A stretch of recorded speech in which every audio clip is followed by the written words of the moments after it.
Allahumma sholli ala sayyidina Muhammad wa ala sayyidina Muhammad. Satu pertanyaan kemarin, Mas Ustadz,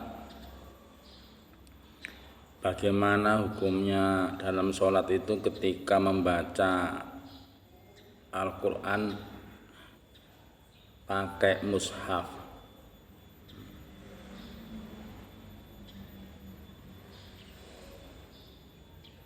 Bagaimana, padahal katanya kalau kita sholat menggaruk kepala lebih dari 3 gerakan hukumnya batal.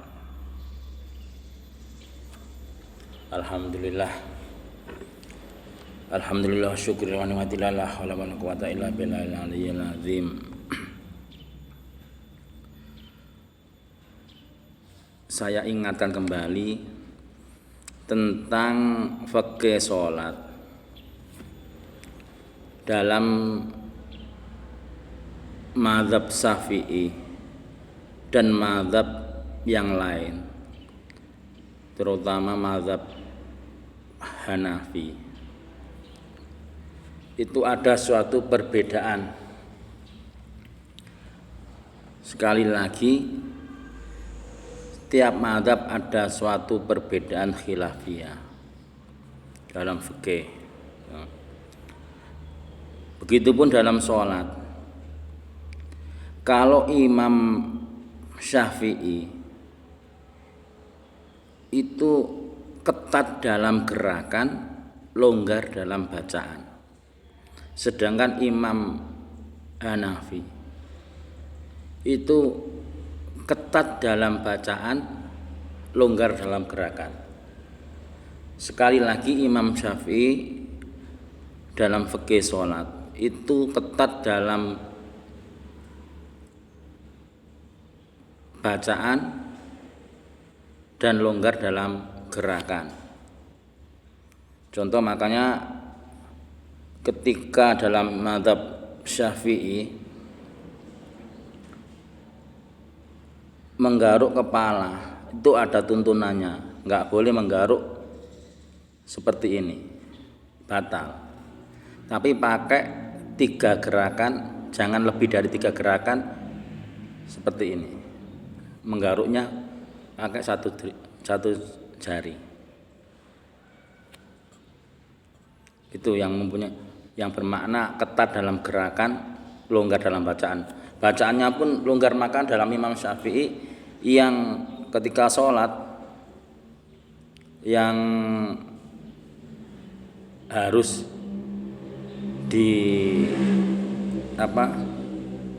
suanakan, harus diucapkan at-takbiratul ihram, ada Fatihah, kemudian tasyahud akhir dan salam.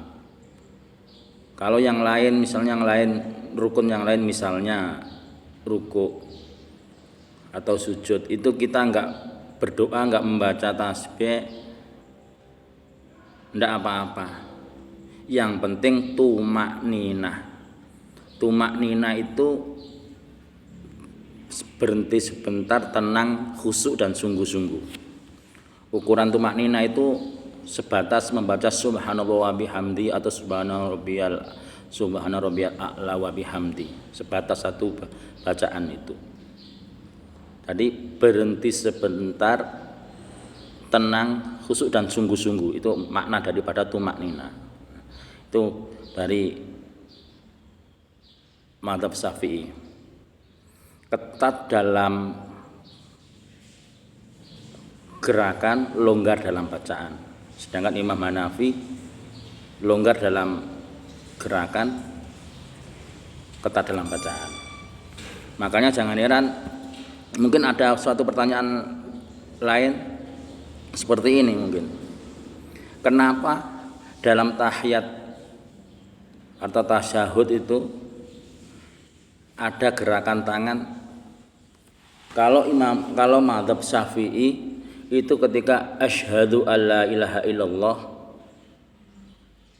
wa asyhadu anna Muhammadar Rasulullah sampai dengan akhir tahiyat sebelum salam baru berhenti. Itu mazhab Syafi'i. Sedangkan dalam mazhab Hanafi,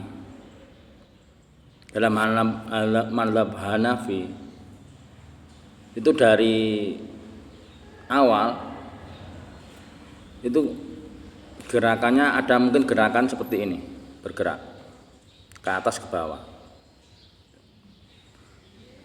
Mempunyai makna apa filosofinya?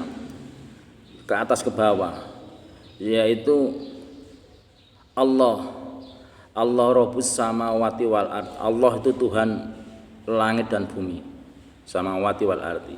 Kalau Imam Malik itu dari awal sampai akhir, kadangkala ada gerakannya memutar, mempunyai filosofi apa?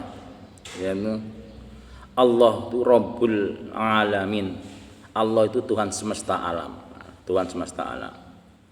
Begitu juga Imam Hambali.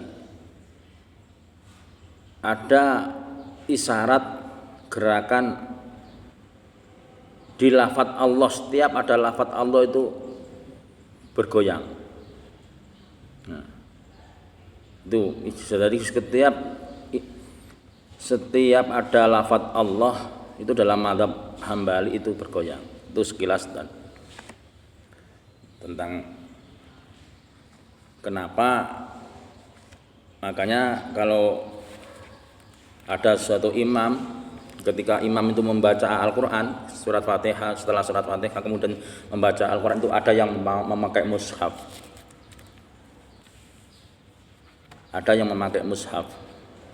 Yaitu ada memakai kitab kemudian dibuka. Nah itu boleh menurut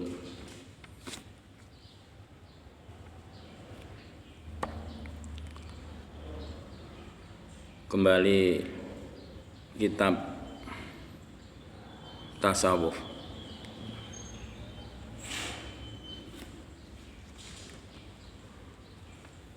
Bismillahirrahmanirrahim. Al-babus samin utawi bab kang kaping 8. Al-babus saminu asyara utawi bab kaping 18. Fi dzikril karimil katibin ing dalem nuturake malaikat kang mulya al-katibin kang nulis ing kabeh. Ruwiya anna kulla insanin diceritakake apa setuhune sekabehane menungso. Ma'ahu iku sertane menungso malakani utawi malaikat loro, ahaduhuma utawi salah sijine malaikat loro, ayaminihi iku saking tengene al insan utawa menungso yaktubul al hasanati iku nulis sapa ahad sapa salah sijine malakani ing pira al hasanati ing pira-pira amal bagus, min ghairi syahadatil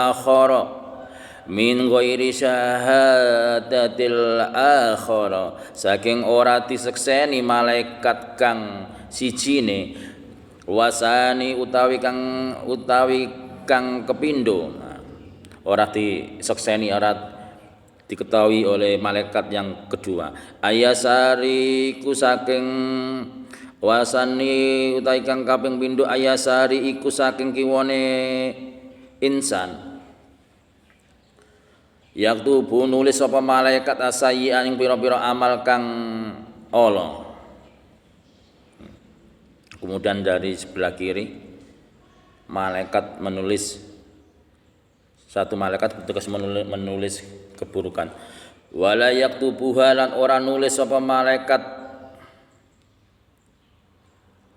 ing catatan illa bisyadati sahibihi angin kelawan disekseni kancane sani utawa koncone, yaitu malaikat yang kedua. Fa in qa'ada yakunu mongko lamun lungguh sapa insan, yakunu ana sapa ahaduhuma salah sijine malaikat. Maksudnya ketika seorang hamba itu duduk maka dia disertai malaikat al-yaminihi saking tengene insan wal akhiri utawi sijine ayasari iku saking kiwan insan. Jadi malaikat kiramil katibin bab yang ke-18 bahwa telah diriwayatkan bahwasanya setiap manusia itu disertai dua malaikat, yang setiap malaikat itu mendampingi. Kemudian malaikat itu ada di sebelah kanan untuk mencatat kebaikan, ada di sebelah kiri mencatat keburukan. Kemudian ketika manusia itu duduk, ada di sampingnya.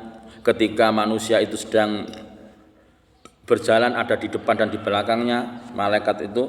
Ketika manusia atau insan, ketika manusia itu sedang tidur, itu ada yang di kepalanya dan ada juga yang di kakinya. Malaikat itu malaikat kiramul katibin.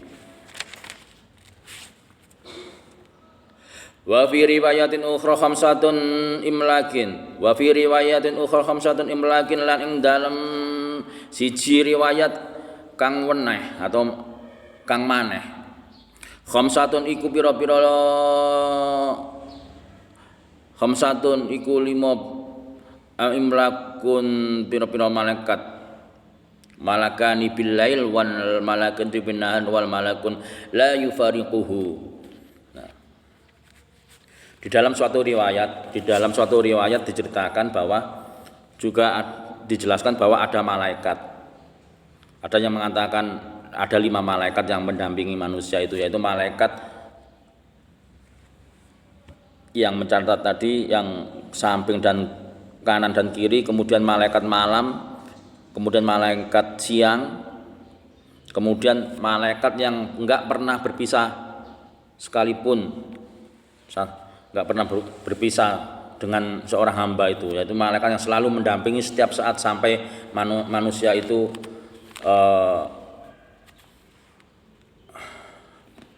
meninggal. Nah, kemudian malaikat itu ketika malaikat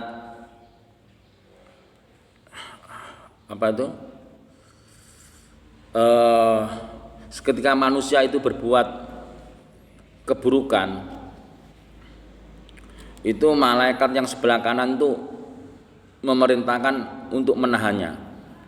Jadi ketika manusia berbuat kebaikan langsung dicatat, amal kebaikan itu langsung dicatat. Tapi kalau kalau manusia itu berbuat keburukan, maka malaikat yang mencatat keburukan itu ditahan oleh malaikat yang sebelah kanan. Ditahan malaikat sebelah kanan, tahanlah sebentar. Maka ditahan selama 6 jam atau 7 jam. Ketika diperintahkan, ketika masa suruh menunggu atau menangguhkan itu selama 6 jam. Apabila seorang hamba itu membaca istighfar, meminta ampun kepada Allah, maka keburukan itu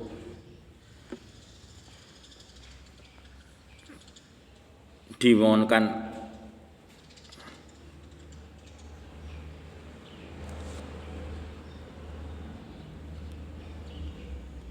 maka Allah mengampuni. Dan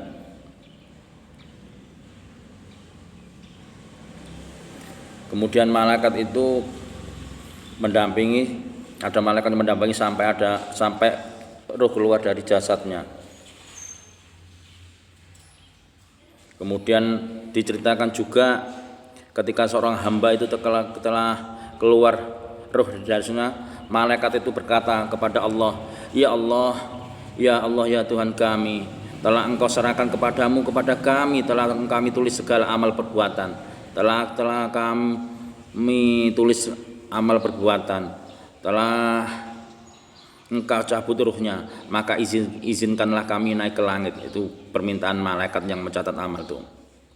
Aku serahkan catatan ini kepada engkau. Kemudian Allah berfirman kepada malaikat itu ketika malaikat pencatat amal itu meminta izin kepada Allah untuk naik ke langit untuk bertasbih, maka Allah berfirman, langit telah dipenuhi oleh para malaikat yang membaca tasbih, maka kembalilah kalian berdua membaca tasbih untukku di atas kubur hambaku. Bacalah takbir tahlil serta tulislah semua untuk hambaku itu hingga aku membangunkan di hari kiamat. Nah, itu berarti Allah memerintahkan malaikat pencatat amal itu untuk bertasbih di atas kuburnya hamba yang telah meninggal itu.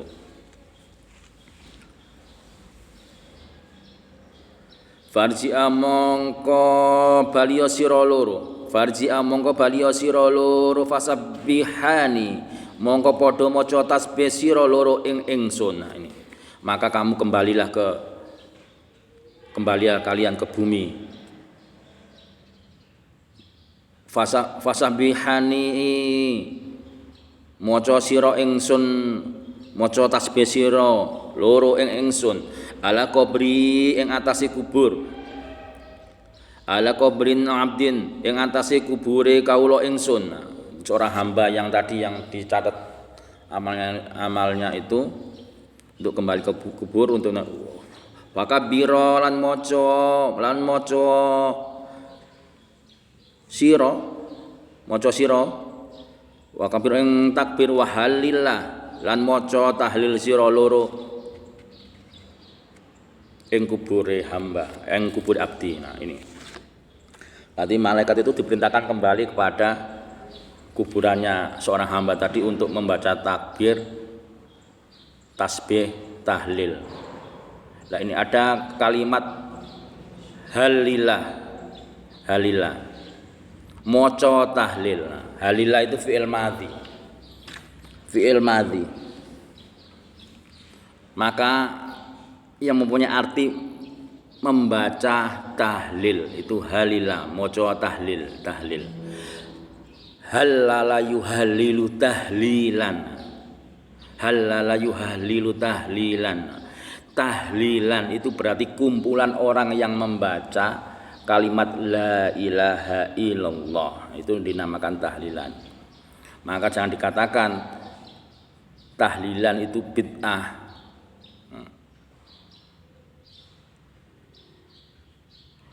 Membaca kalimat tahlilan itu tahlil, lafaz la ilaha illallah Muhammad Rasulullah. Nah, itu ini kalau yang berarti kalau orang ada yang mengatakan tahlilan, apa sih tahlilan itu? Kumpulan orang yang membaca kalimat tauhid la ilaha illallah itu dinamakan tahlilan. Berasal dari fi'il madhi, lafaz tahlilan berasal dari fi'il madhi halala, maca tahlil, maca kalimat la ilaha illallah. Halala yuhallilu tahlilatan dan seterusnya. Waktuba lan nulisira loro zalika li abdin ing mengkono kabeh li abdin maring kawula ingsun, li abdin marang kawula ingsun hatta ab'atsahu min qabrihi, sehingga nangekake ingsun ing abdi saking kubur abdi. Jadi Allah memerintahkan malaikat yang mencatat amal tadi untuk kembali ke kuburannya, yaitu membaca tasbih tahlil, takbir, membaca kalimat itu sampai dibangkitkan nanti hari kiamat itu. Jadi jangan dikatakan malaikat yang pencatat amal manusia itu setelah manusia meninggal terus pensiun. Bukan pensiun. Ini tadi masih menjalankan tugas baru. Ketika dia meminta untuk naik ke langit, malaikat itu untuk membaca tasbih, maka Allah menjawab, langit sudah dipenuhi oleh para malaikat yang membaca tasbih, tahlil dan takbir kepadaku. Maka kembalilah kalian berdua ke kubur hambaku yang tadi, yang engkau dampingi semasa hidup, dan bacalah tasbih takbir itu. Wallahu a'lam bishawab. Sekilas itu. Lanjut besok di lain kesempatan.